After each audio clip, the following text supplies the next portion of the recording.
Hello, welcome to the Basic Facts. Today we're diving into a question that many adults face at some point. Should you rent or should you buy a home? Now, this could be one of the biggest financial decisions of your life. And guess what? The answer is not a one-size-fits-all. However, by the end of this video, you'll have a much clearer picture of what makes the most sense for you.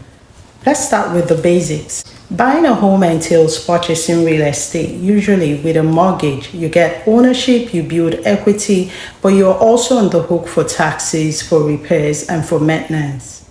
Renting, on the other hand, involves signing a lease and paying rent to live in a home or an apartment for a period. However, you do not build equity, but you also do not have to deal with property taxes or leaky roofs. Let's break it down further with the pros and the cons. The pros of renting will include a lower upfront cost, which is usually just your first month rent and an initial deposit. Number two, flexibility. So if you want to change your zip code or move to Timbuktu, you can. Number three, you have no maintenance headache as your landlord handles repairs. And so what are the cons of renting? You have no equity in the property. Monthly payment goes towards rent. That rent can rise unexpectedly. You have limited control over the property and what color you want to see on your walls. So what are the pros of buying? Number one, you build equity over time. Two, the monthly payment goes towards ownership and not to rent. Number three, there are potential tax breaks with buying. Number four, you have more control on a purchased home, so you can remodel it to fit your style. Perhaps paint it pink if you choose. You can rent it, you can live in it, you can sell it. Number five, building could also afford the buyer the opportunity to plant foot in a community. Now, what are the cons of buying? Number one, you have the high upfront cost, which will include the down payment and the closing costs. Number two, you have ongoing maintenance and repairs.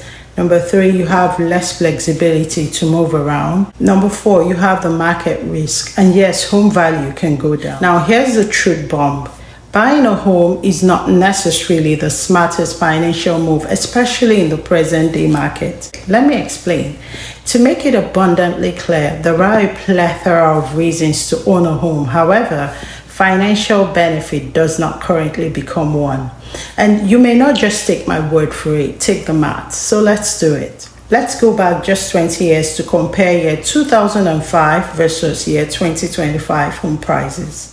According to a data from the Federal Reserve Case-Shiller Home Price Index, the median home prices in 2005 were around $200,000. Currently, the median home prices in 2025 is around $440,000, and that's about 120% increase. Now let's look at wages. Based on the U.S. Bureau of Labor and Statistics data, the median household income in 2005 was $46,000, and the median household income in 2025 is $78,000. So our wages has also increased, albeit by 70%.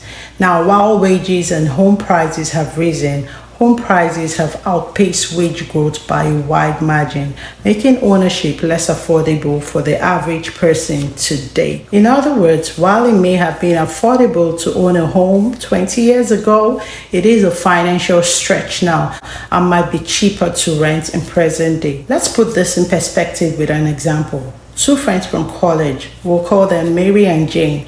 They graduate from college with grades that impress their families, and their families gift them $50,000 check each as graduation gift. Soon after, they get jobs that pay them $5,000 per month. Mary does her calculation and she figures that renting works with her financial goals and her need for flexibility. Moreover, it will allow her save and invest. Thus, she rents her apartment for $2,000 a month. Mary had invested the $50,000 gift from her family, and at the end of every month, after every other expense, she has an extra $1,500, which she also invests monthly. Jane, on the other hand, adopts the home ownership equals success mindset and decides that you have not made it if you do not own a home. And her source, well, because everyone says so. Thus, she takes a mortgage on a $450,000 home for which she puts down the $50,000 cash gift towards her down payment.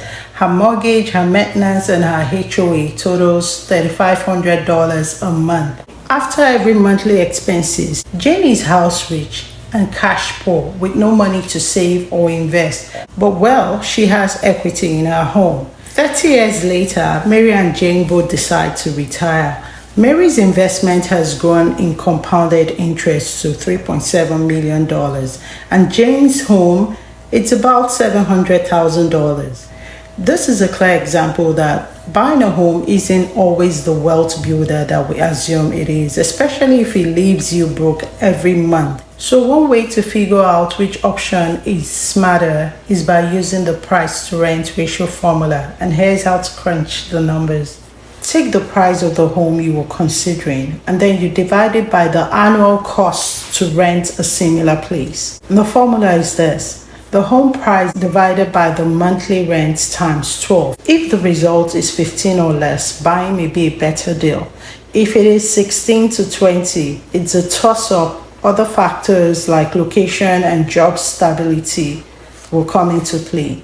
Now, if it's over 21, renting will be the smarter financial move. For example, if a house price is $360,000 and your monthly rent is $1,800, multiply 1,800 by 12 and divide $360,000 by that amount.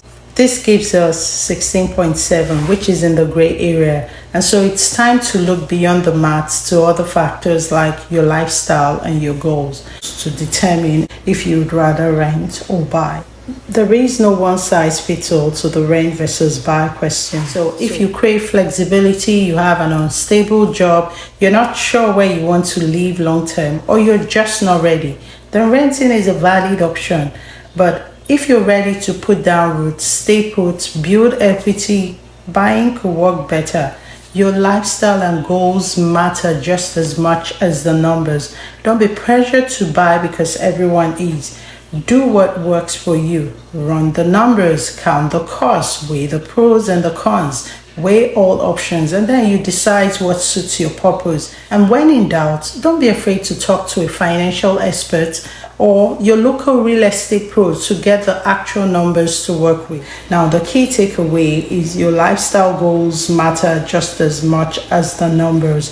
And if numbers are your thing, for the finances right now, the numbers don't lie.